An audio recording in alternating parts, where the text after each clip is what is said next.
Tada! Jauhan dikit lah ya, biar kelihatan ya. Ini tada, ada profit taking yang lumayan. Bluebird 17-18%, APLN 6-7%. Ini Bluebird jangka pendek cut loss 6%, WIRG profit taking dikit 4-5%, Inco impas BEP 1,5-2%, Adaro 4-8% take profit. Terus yang jangka pendeknya dia cut loss minus 3%, PNLF impas juga, di sini biru tuh artinya impas. Terus kemudian PNLF yang jangka pendek menengah impas. Indofood cut loss 6%, ICBP cut loss 6%, LSIP impas, ada yang cut loss, ada yang normal 0, ada yang S hardware jangka menengah ini ada yang rugi, ada yang impas gitu. Jadi kalau biru itu masih di harga-harga area buy gitu ya. BBKP cut loss 4%. Terus ASA cut loss, SAME cut loss. SAME yang jangka menengah masih ada cuan ijo-ijo, Excel cuan 9-11%, BDMN cuan 4-6%. Oke.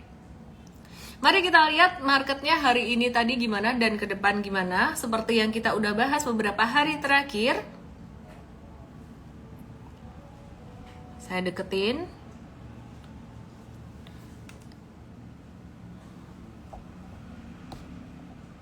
Ya.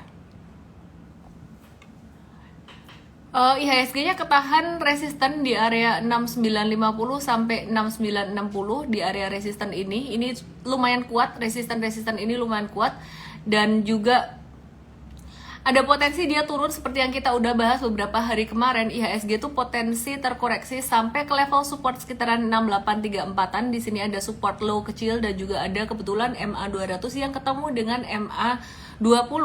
Nah ini sebenarnya dalam proses golden cross, tapi kayaknya golden cross-nya nggak kuat, jadi dia bakalan belok lagi untuk MA20-nya. Terus sentimennya apa aja sih sebenarnya dari dalam negeri dan dari luar negeri? Dari dalam negeri dulu deh ya. Dalam negeri gimana nih kabarnya? Dan hari ini banyak banget yang nanyain saham BNI. BNI turun nih gimana nih? Ayo lo, gimana lo? Gimana lo? Oke. Ya, jadi nanti aku akan bahas tentang BBNI dan juga saham-saham consumer good ya. Oke, tapi sebelumnya pertama aku mau cerita dulu tentang inflasi Indonesia di bulan Juli 2023. Mari kita cek gambarnya seperti apa sih. Ayo kita cek ya. Tada, begini gambarnya.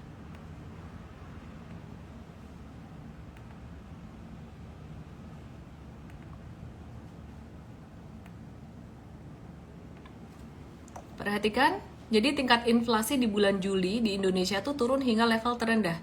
Perhatikan di sini. Aku coba pasin dulu.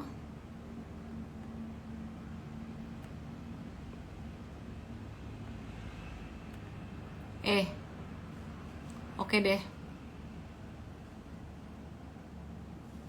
Ya, kelihatan di sini ya. Ini layarnya entah kenapa ada rainbow. Ya sudahlah ya, nggak apa-apa ya. Layarnya ada rainbow-nya dikit. Perhatikan inflasi Indonesia sempat mencapai level yang sangat tinggi sekali, itu di angka 5,96 di sini 5,96 atau 95. Ini di September 2022, terus kemudian agak-agak turun dikit terus sampai di Juli 2023. Jadi kalau ditanya apakah perekonomian di Indonesia saat ini lagi melambat? Yes, jawabannya lagi melambat. Jadi perputaran uang itu lagi melambat gitu ya. Aku mau nanya, teman-teman semuanya, kalian merasakan nggak sih perlambatan perekonomian ini? Terlalu dekat radiusnya muncul, masa? Kalian merasakan nggak sih perlambatan perekonomian ini, atau kalian biasa-biasa aja? Bisnis kalian gimana? Kerjaannya gimana? Resesi? Enggak. Resesi itu, definisi resesi itu kalian mesti tahu, pertumbuhan GDP atau Gross Domestic Product itu negatif selama 2 kuartal berturut-turut. Jadi 3 bulan negatif gitu. Nggak berasa ya, ya. Tapi data mengatakan seperti itu. Selama 16 bulan terakhir tuh ini yang paling rendah di angka 3,08%, yang menunjukkan harga komoditas pangan ini juga cukup stabil gitu. Jadi pemerintah saat ini juga masih mempertahankan harga pangan di tengah kekurangan supply black sea grain yang berpotensi untuk meningkatkan harga komoditas gitu. Jadi seperti yang kita tahu, harga gandum itu naik ya, dan ini berimplikasi ke sektor consumer good yang hari ini turun. Ini sebenarnya sudah pernah kita bahas beberapa kali, tapi waktu itu kita belum keluar atau belum exit dulu baik profit taking maupun cut loss. Karena kita selalu melihat konfirmasi di chart. Kadang-kadang beritanya nggak terlalu bagus, chart masih naik, terutama pada saham-saham second liner. Nah, kalau untuk saham-saham sektor consumer good ini seperti ICBP dan Indofood ini bukan second liner, jadi termasuk yang blue chip ya, big caps-nya. Oke, boleh dilihat sekarang saham ICBP, Indofood, CBP. ICBP ini sudah mulai agak melambat dari bulan Juni 2023 kemarin. Jadi sebulan kemarin nih udah slow down, dia sempat breakout tapi gagal, balik ya turun. Dan ini tadi dia jatuh. Perhatikan ICBP ini karakter sahamnya menjadi lebih volatile sejak tahun 2023 ini dengan ekor-ekor yang lumayan panjang. Kalau dulu 2022 bisa diperhatikan di sini, ini ekornya tuh dikit gitu loh, nggak ada ekor. Jadi kalau naik ya naik gitu. Tapi perhatikan mulai masuk tahun 2023, ini ekornya si ICBP ini mulai panjang nih. Ya, jadi kalau misalkan ada breakout atau breakdown itu seringkali ada ngeprank gitu loh, ada pranknya. Nah, perhatikan di sini. Hari ini si ICBP ini dia turun dengan ekor lumayan panjang. Nah, jadi tadi tuh breakdownnya lumayan banget, volumenya kecil, breakdownnya lumayan, terus dia balik lagi naik. Wah, tahu gitu nggak usah cut loss dong ya. Kalau mau nunggu sampai closingan sore sih terserah, nggak apa-apa. Tapi kalau kita di M-Trade, kita actionnya selalu pas saat itu juga. Memang kadang kita nunggu agak-agak siangan dikit, apalagi kalau volumenya kecil. Tapi begitu candlenya solid, biasa kita langsung exit, meskipun nanti jadi ekor. Yang penting aman dulu deh, nomor 1 itu. Kemudian kita mau review juga untuk Indofood. Kalau yang bilang hari ini full porto merah, nah ini aku ada analisis nih, saya bisa analisis portfolio itu. Kenapa ya kira-kira? Mari kita cek.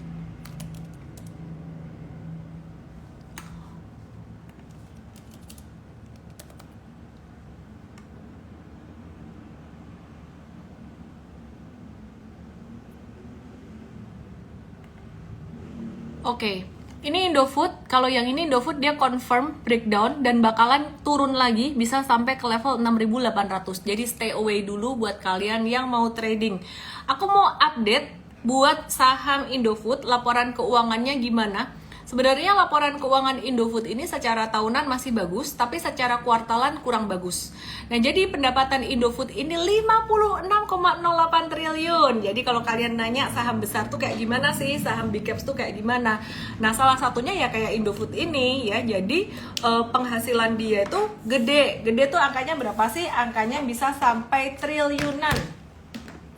Oke, terus kemudian pendapatan dia secara tahunan itu naik 6,25%. Laba bersihnya, cuanannya berapa sih? Kalau income-nya 56 triliun, Indofood cuannya itu 5,56 triliun. Siapa nih di sini yang mau bisnisnya cuan 5,56 triliun? Dan laba bersihnya dibandingkan tahun lalu itu naik 91%. Tapi jika dibandingkan dengan 3 bulan sebelumnya, jika dibandingkan dengan kuartal sebelumnya, itu turun 52,9%. Nah, kenapa nih labanya di semester 1 ini dia turun secara kuartalan dan naik secara tahunan?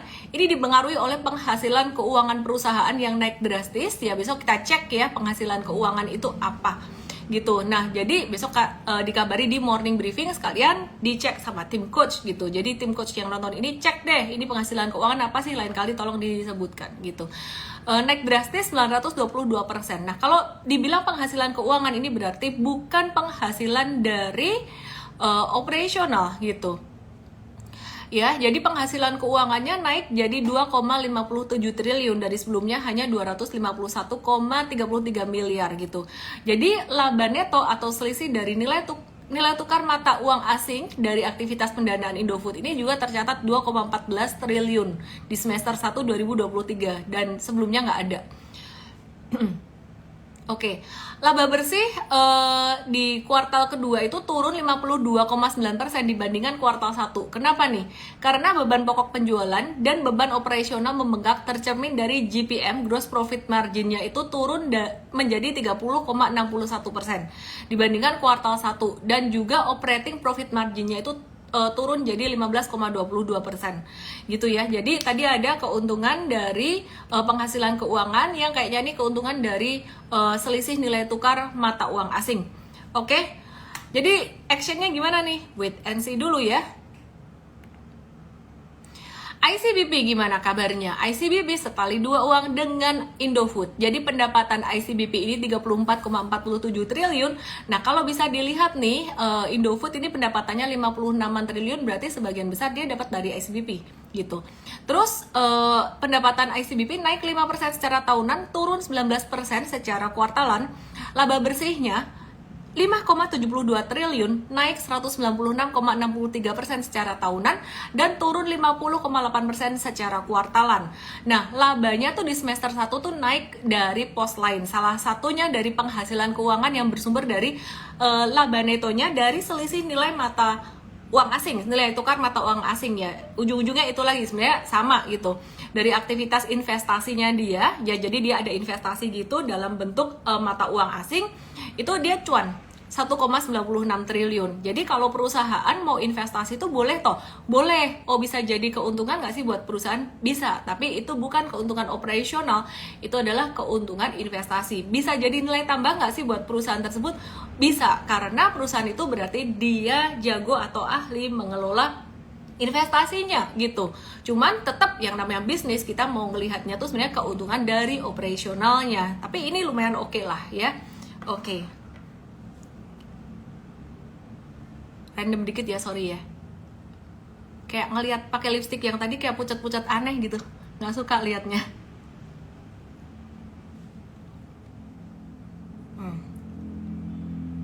Sudah lebih baik. Oke. Berikutnya aku masih mau bahas satu saham lagi dari sektor masih consumer good, tapi kali ini dari cigarettes, yaitu Gudang Garam. Gudang Garam pun mirip-mirip dengan Indofood nih ya. Jadi pendapatannya Gudang Garam ini secara tahunan turun 9,43%, tapi laba bersihnya secara tahunan meroket 243,9%. Secara kuartalannya Gudang Garam ini pendapatannya turun 12%, secara kuartalan laba bersihnya turun 32%. Secara teknikal gimana? Nanti saya akan bahas secara teknikal. BBNI sabar, aku lagi bahas consumer good dulu ya. Jadi turunnya pendapatan dari Gudang Garam ini disebabkan oleh penjualan rokoknya berkurang, di mana penerimaan kas dari pelanggan itu turun 11,41% secara tahunan gitu ya, jadi 55,16 triliunan. Terus penjualan pada kuartal 2 ini juga melambat, jadi salah satu penyebab turunnya pendapatan dan juga laba bersih dia gitu. Terus harga jual, bicara tentang harga jual rata-rata atau average selling price-nya itu naik 12% secara tahunan. Jadi ada beberapa hal yang mix lah di sini gitu. Jadi turunnya pendapatan secara tahunan karena pendapatan kuartal 2 turun ini mengakibatkan laba bersih kuartal 2 ikut tertekan. Intinya sebenarnya bisnisnya si Gudang Garam dan juga Indofood, ICBP ini secara jangka pendek agak-agak tertekan, tapi secara tahunan sebenarnya bagus.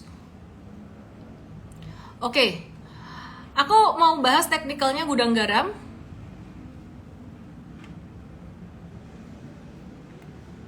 Dia lagi consolidating, bisa turun sampai 27.000, wait and see dulu aja. Kita kayaknya ada kemungkinan exit juga, tapi kita masih wait and see hari ini. Terus teman-teman kalau udah hawa-hawanya kayak gini, IHSG udah di resisten gitu ya, M-Trade udah mulai banyak jual-jualan ya, so far sih masih banyak yang hijau dan biru gitu. Jangan coba-coba ngejar harga kalau kamu belum belajar di workshop Super Trader gitu ya. Jadi kalau kamu udah belajar di workshop Super Trader, boleh ngejar harga. Tapi kalau belum, jangan.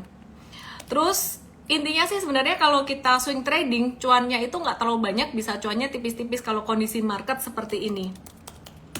Nah, sedangkan yang cuannya masih lumayan tebel, sekitaran belasan persen atau puluhan persen, itu strategi jangka menengah. Jangka menengah itu sebenarnya pakai Super Trader. Oke, mari kita lihat Valdi. Pertanyaan dari Valdi, hari ini porto full merah. Aku analisis portofolio kamu, gampang. Berarti kamu itu trader jangka pendek banget. Kenapa? Karena berarti kamu tuh belinya baru-baru aja kemarin di harga atas semua. Itulah pentingnya portfolio kita tuh harus mix. Ada yang namanya desain portfolio, itu aku jelaskan di MFest. Tapi nanti kalau ikut workshop tanggal 2-3 September, aku jelasin semuanya. Konsep desain portfolio dan lain sebagainya. Tapi hari pertama kita bicara technical dulu dong. Metode dulu. Jadi metode dulu, terus kemudian setelah itu hari kedua baru aku akan jelaskan tentang money managementnya, desain portfolio dan semuanya. Jadi investing mesti ada porsinya, kemudian jangka menengah ada porsinya, dan juga swing trading ada porsinya gitu. Oke deh.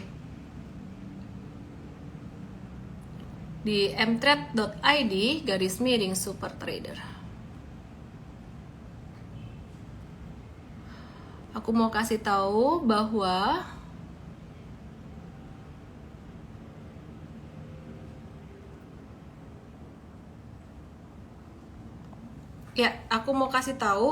besok pendaftarannya, besok hari apa sih? Rabu kan ya? Besok pendaftaran terakhir, ditutup hari Rabu.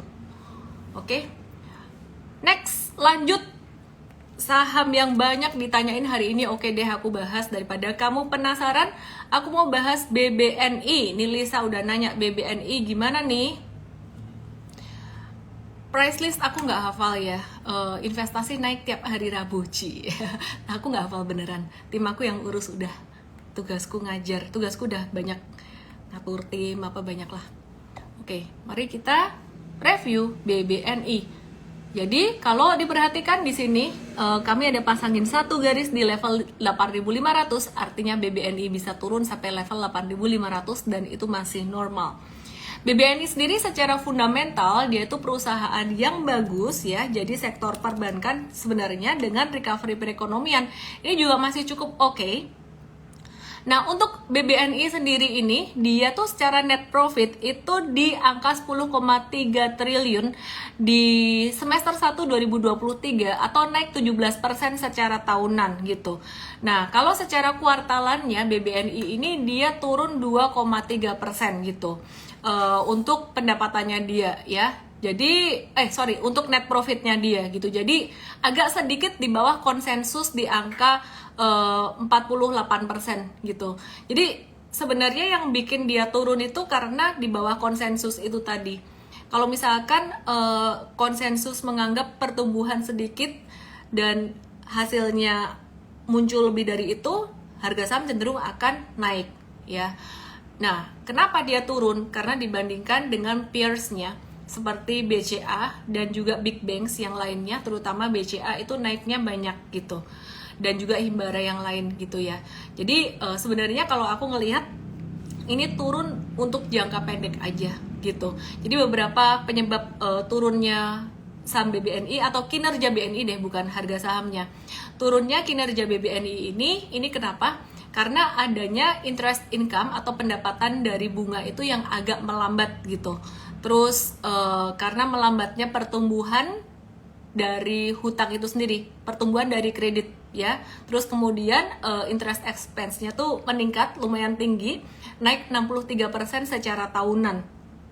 Dan ini sangat challenging sekali buat bank-bank yang kecil-kecil. Bank kecil-kecil dan juga bank digital yang mereka banyak memberikan tawaran untuk bunga tinggi. Jadi hati-hati dengan bank-bank seperti itu bisa jadi laporan keuangannya agak kurang bagus. Makanya untuk bank-bank digital kita banyak pakai technical aja. Kalau BNI sekarang posisi turun kayak gini, ini sebenarnya bisa jadi kesempatan buat investing, tapi tunggu sekali 2 kali lagi turun. Dia naiknya paling lambat di antara 3 big banks lainnya gitu. Oke. BBTN masuk menu bahasan aku nggak ya? Ya boleh deh. Tapi aku bahas teknikalnya aja BTN. Simpel aja, BTN ini lagi di area supportnya di situ, ya. Jadi lagi di area support, wait and see aja dulu, dan valuasinya juga masih cukup murah. Terus dari global aku mau update ya, ada tanggap darurat topan China itu bisa berimbas ke batu bara gitu. Jadi status tanggap darurat dari topan, kondisi bencana alam topan Doksuri di China itu dinaikkan ke tingkat 1, tingkat tertinggi pada 27 Juli 2023. Nah, dampaknya terhadap transportasi, produksi, dan logistik batubara itu bisa menjadi signifikan. Potensi berpengaruh pada naiknya harga batubara. Kenapa? Karena supply jadi melambat. Nah, kita lihat harga batubara sekarang gimana.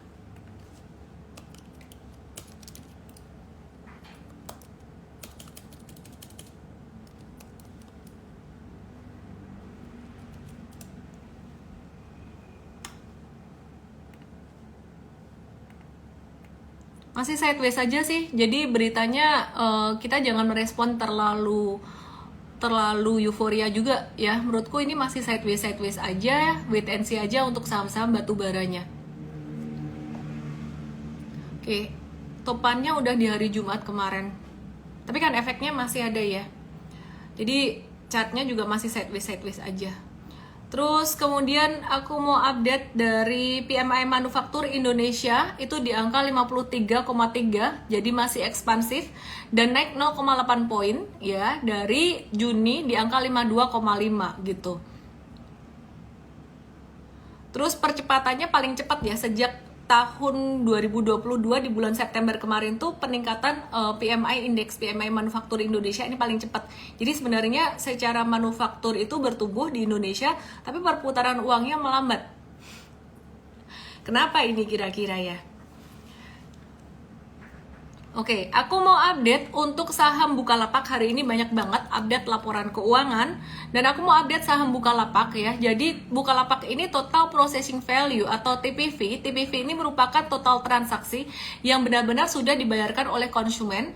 Dia naik 15% secara tahunan. Dan kemudian pendapatan Bukalapak ini secara tahunan naik 30%. Terus yang menarik, EBITDA disesuaikannya naik 6 kuartal berturut-turut sebesar 65%. Dari rugi 360 miliar itu menjadi rugi 125 miliar pada kuartal 2 2023 gitu. Ya, jadi potensi EBITDA disesuaikan ini ke depan juga bisa menjadi untung. Dan ini bakalan terjadi juga sama GoTo atau Gojek Tokopedia. Ngomongnya pelan dikit kali ya. Oke.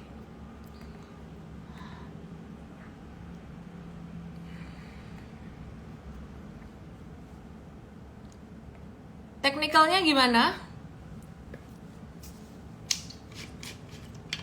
Ups, kebanyakan ngisi airnya.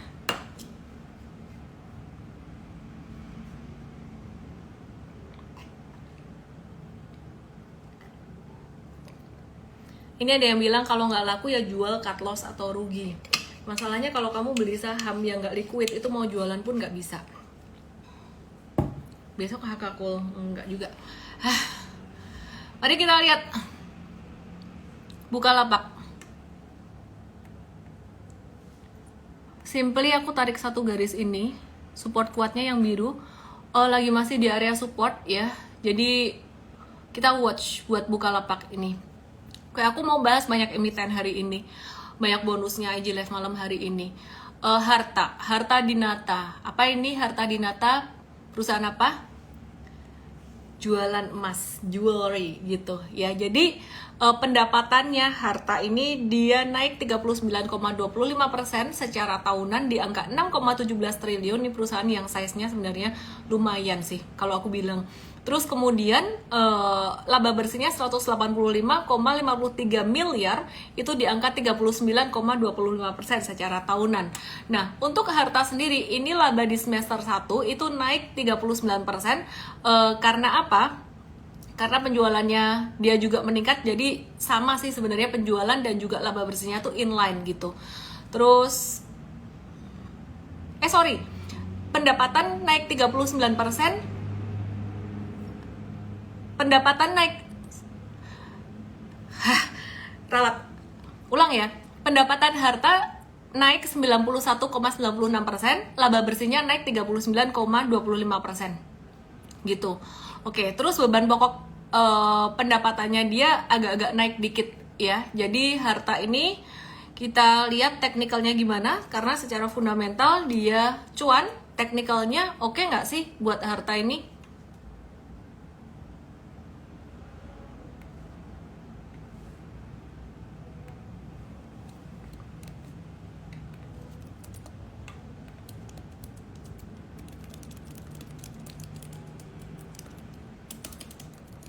Oke, teknikalnya kalau diperhatikan, ini tadinya masih sideways. Ini base, ini aku bisa bilang ini B1 sih. Kalau yang di bawah ini terlalu jauh, dia benar-benar nggak liquid.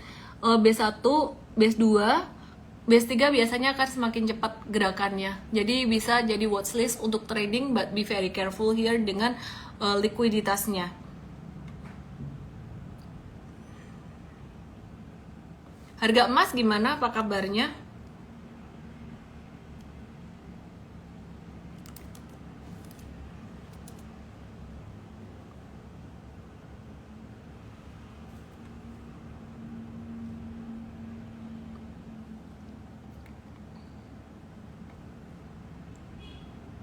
Coba dilihat rally itu Harta ya bisa. Coba perhatikan ya. Ini harga emasnya udah mulai agak-agak sideways gitu.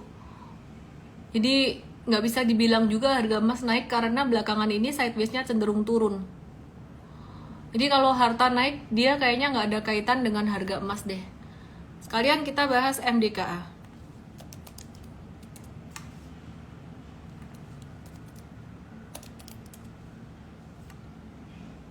Nggak ada perubahan. MDKA habis breakout kemarin. Kita skip aja. Mau bahas apa ya?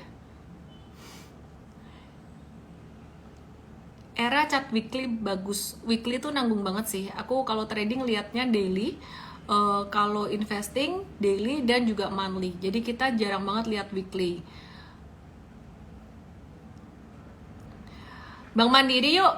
Udah dibahas belum sih tadi? BBNI udah. Sekarang kita mau review Bank Mandiri. Oke. Bank Mandiri ini ketinggian. Agak-agak ketinggian. Kalau saham-saham big banks kayak gini aku sukanya beli pas jatuh-jatuh, justru malah kayak BBNI gini. Nah, ini aku justru suka nih karena aku simpan buat long term, buat jangka panjang. Dia makin jatuh sampai ke 8.500 tuh aku makin suka. Kalau BMRI, tapi buat long term ya. BMRI ini buat long term ketinggian, justru aku nunggu dia jatuh, kapan jatuhnya nggak tahu. Nah, pendapatan bunga bersihnya Bank Mandiri ini 41,83 triliun atau naik 13,16%. Laba bersihnya dia itu naik 24,9% di angka 25,2 triliun. Nah, yang menarik ya, kalau tadi ada beberapa bank yang kena beban dari interest expense lumayan gede gitu. Ini beban bunganya, bebannya dia itu turun 11,93% untuk Bank Mandiri. Dan pendapatan lainnya juga ada peningkatan 32%. Terus ditambah lagi penyaluran kreditnya Bank Mandiri ini naik 11,8%. Jadi tahu dong kenapa BBNI turun, karena dianggap agak-agak terdepresiasi dibandingkan dengan peers-nya. Ini Bank Mandiri dan juga BCA result laporan keuangannya masih dianggap bagus gitu. Dana pihak ketiganya dia juga naik 8,47%, dana murah atau casanya dia naik 12,6%, NPL-nya turun. Jadi datanya Bank Mandiri ini bagus semua. LDR-nya dia, loan to deposit ratio-nya itu naik 85,64% gitu, dari 84,79. Capital adequacy ratio-nya tumbuh 45 basis point jadi 2,02%. Jadi datanya semuanya bagus gitu loh. Kinerja keuangannya positif, didorong dengan bertumbuhnya penyaluran kredit, pendapatan lain-lainnya, dana pihak ketiga, dan casanya dia. Dan di sisi lain beban bunga juga berhasil dipangkas. Jadi it's very beautiful buat BMRI, tapi aku nggak pesimis dengan BBNI. Ya, aku nggak pesimis dengan BBNI. Jadi kalau kamu mau investasi jangka panjang, belum punya saham big banks, jangan BMRI, malah BBNI. Tunggu turunnya aja.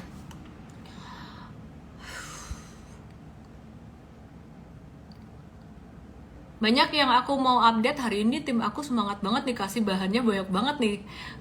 Karena kemarin aku bilang, "Hoi, my team, kok bahan IG Live-nya dikit?" Kebetulan kemarin saya lagi capek banget juga gitu loh. Agak-agak ngehang kemarin. Ya hari ini banyak banget nih, ada berapa lembar? 15. Kayaknya nggak bisa deh semua dibahas malam hari ini. Sekali lagi aku akan bahas satu lagi deh, untuk yang banks-nya ya. Banks-nya aku bahas satu lagi, yang sektor-sektor lain aku bahas lagi juga. Yang lainnya aku mau bahas BNGA, Bank Niaga. Kemarin kayaknya aku udah bahas, laba bersihnya dia juga naik 27,34%. Terus ini resultnya Bank Niaga juga bagus semua, positif. Untuk net interest income dia naik, pendapatan non bunga, pendapatan berbasis komisi itu naik 49%, terus NIM-nya bertambah 7 basis point juga gitu. Terus penyusutan beban kerugian buat penurunan nilai aset keuangannya itu juga ada penurunan bebannya gitu. Boponya juga turun 74%. Jadi kalau kamu bingung dengan ini istilahnya apa aja, artinya apa aja, nanti hari Sabtu deh dijelasin di Cuantastik hari Sabtu nanti ya. Jadi tentang laporan keuangan khususnya perbankan gitu. Return on equity-nya si BNGA ini naik jadi 15%. Terus kemudian ROA-nya itu naik, return on asset naik 45 basis point jadi 2,62%. Sorry hari ini banyak banget numbers-nya. Terus tingkat hutang macetnya, NPL gross BNGA itu turun dari 3,53 jadi 2,53. Dan dari sisi pendanaan dana pihak ketiganya ini ada naik juga sedikit 1,55%. Ya. Jadi bisa dibilang kinerja layanan digitalnya tuh juga naik 92%. Jadi teknikalnya nggak heran, no wonder teknikal kayak gini. Nah, ini dia bagus banget sebenarnya. Cuman kalau beli, sekali lagi kalau buat investing di angka di atas-atas udah agak telat. Mvest udah masuk quite a while ago. Jadi cuannya udah lumayan. Oke, kemudian selain BNGA, aduh ada banking lagi nih. Apa ya kira-kira yang aku akan bahas ya? Kira-kira bahas apa nih? OCBC NISP. OCBC NISP gimana nih technically? Dia lagi sideways, biarin aja dulu sideways, justru malah kalau bisa turun-turun dikit lah. Ini masuk ke watchlist kita juga untuk OCBC NISP ini. Dia itu pendapatan bunganya naik 34,9%, laba bersihnya dia naik 25%-an, dan kontribusi dari pendapatan bunganya 34,9%. Net interest income naik 21,39% gitu. ROE-nya naik juga, ROA-nya naik juga. NIM-nya dia naik juga gitu. Jadi aset banknya dia naik juga. Jadi NISP termasuk bagus gitu. Jadi sejalan dengan ekonomi Indonesia membaik dan bank layak dipertimbangkan. Termasuk bank yang KBMI 3 ini. Gitu ya. Oke, kita lihat buat saham yang lainnya gimana. Kayaknya ini selengkapnya aku bahas besok aja kali ya. Ada yang penasaran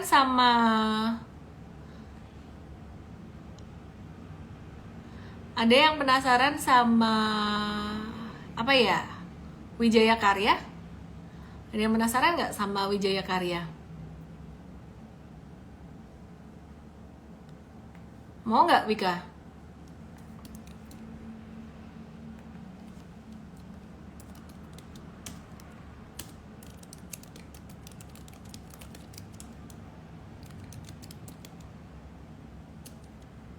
Mau nggak bahas Wika?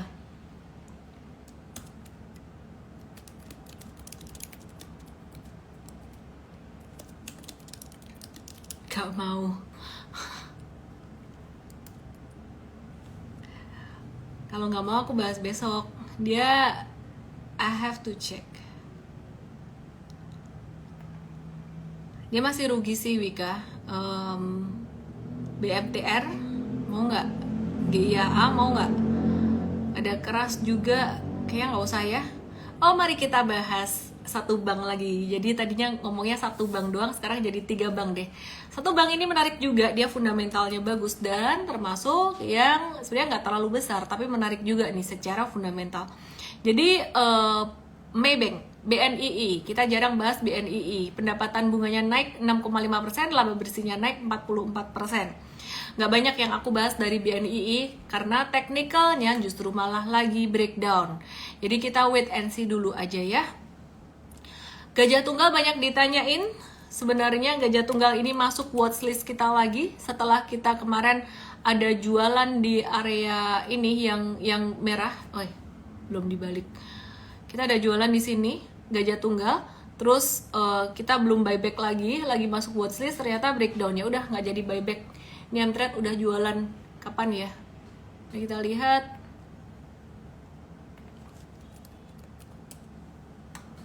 GJTL 27 Juli. Jangka menengah profit 18 sampai 16%. Jangka pendeknya cut loss 4%. Terus BTPS kenapa dijual?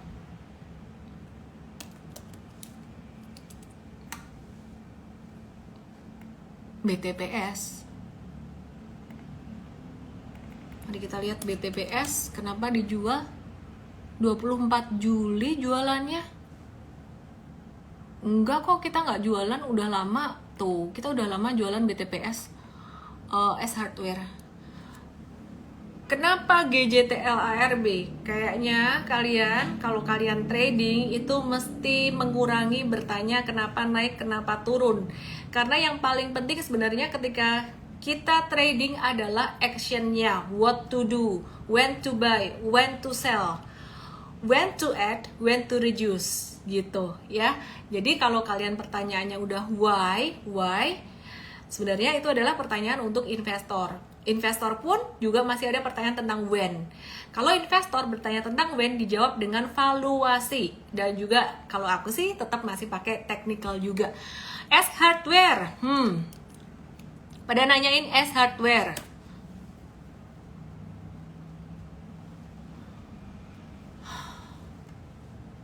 S Hardware nggak kenapa-napa juga sih S Hardware ya. Iya. Aku belum ngecek S Hardware laporan keuangan udah keluar belum ya? Have to check sih. Cuman ini patternnya nggak bagus untuk jangka pendeknya, dia breakdown. Perkiraan aku ini laporan keuangannya kemungkinan nggak terlalu bagus di kuartal 2 gitu. Tapi kalian buat yang investing semestinya masih cuan gitu, masih cuan banyak. Jadi mau exit atau mau hold ya tergantunglah kesiapan hatimu gimana, ujung-ujungnya kan itu kan tergantung dari kesiapan hati.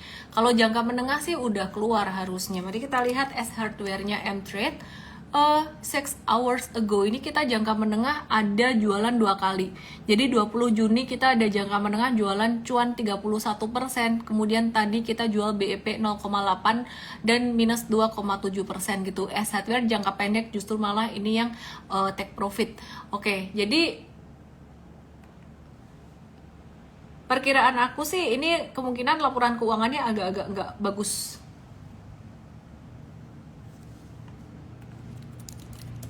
Emang semester 1 udah keluar ya? Ini kok ada yang bilang LK Access bagus.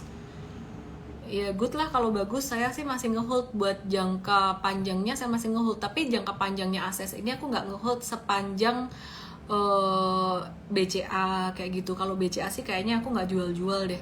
Aku sempat ngejual BBRI beberapa waktu yang lalu. Nyesel nggak sih? Enggak sih, cuman aku mikir mau dapetin barang lebih murah lagi agak susah.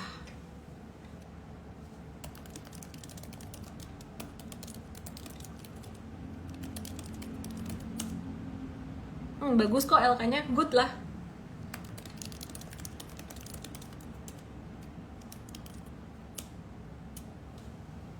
Iya. Jadi Aku lebih ke teknikal. Jadi kalau LK bagus sih sebenarnya untuk investasi jangka panjang nggak usah pusing. Cek laporan keuangan yang terupdate di mana? IDX. Paling update di IDX. Kenapa jual BBRI? Mana ada jual BBRI? Oh, aku jual BBRI ya karena kebanyakan. Jadi ada satu akun aku yang aku cerita, akun yang jarang aku pantau, itu akun yang ada tombol all, dia nggak keluar gitu loh akunnya. Ternyata aku masih punya BBRI atau BCA ya, lupa waktu itu. Jadi punya banyak banget sih, ya udah aku jual sebagian buat trading. Dan buat aku tuker PTBA waktu itu dapat cuanan dari dividen PTBA, dividen yieldnya dapat 27 atau 28% ya, oke lah. Oh ya, rilisnya baru aja jam 5 sore tadi.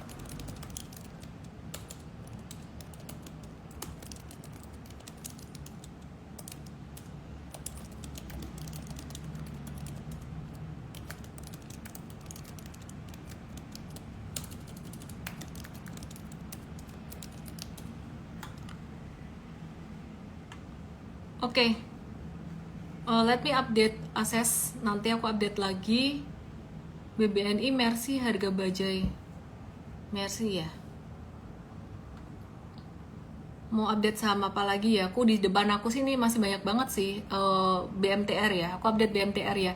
Pendapatannya dia turun 14,73% secara tahunan dan laba bersihnya turun 10,73% secara tahunan. Mari kita lihat BMTR gimana kabarnya.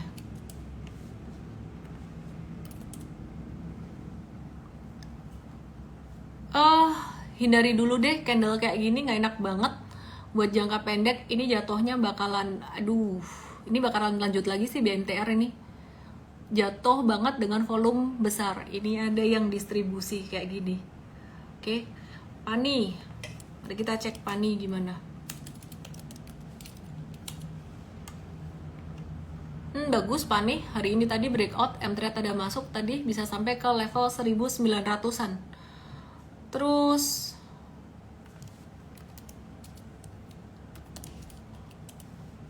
ya breakdown dia, Tobanya breakdown. Beberapa saham doesn't work ya, ini breakdown ya udah cut loss aja. M-Trade keluar kayaknya Toba, cut loss deh. Ini hawa-hawanya udah agak-agak, ini cut loss jangka menengah 3% dan 0%, jangka pendek 4%. Jadi still oke. Hawanya udah agak-agak nggak enak. Hawa nggak enak tuh hawa agak ketinggian gitu ya. Banyak saham yang udah agak ketinggian, IHSG udah di resisten dan kita udah mulai jual-jual beberapa saham. Jadi mungkin bisa ngerem dari money managementnya, dari position sizingnya, size-nya agak dikecilin dikit. Secara statistik bulan Agustus adalah bulan yang paling banyak merah, paling banyak turunnya dibandingkan bulan-bulan lainnya. KIN, SMMT, LSIP, coba bentar.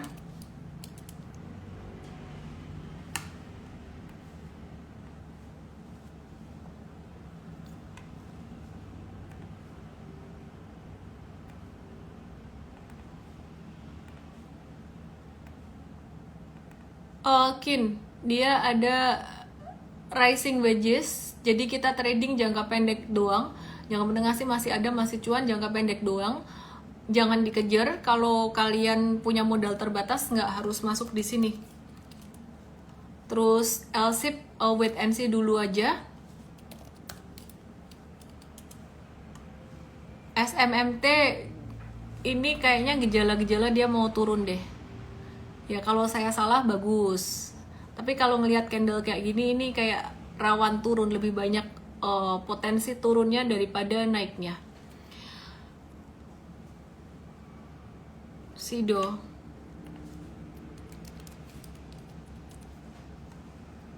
nggak kemana-mana, sesuai dengan antisipasi, ketahan di level 640. Kita lagi antisipasi Sido di level 630-an.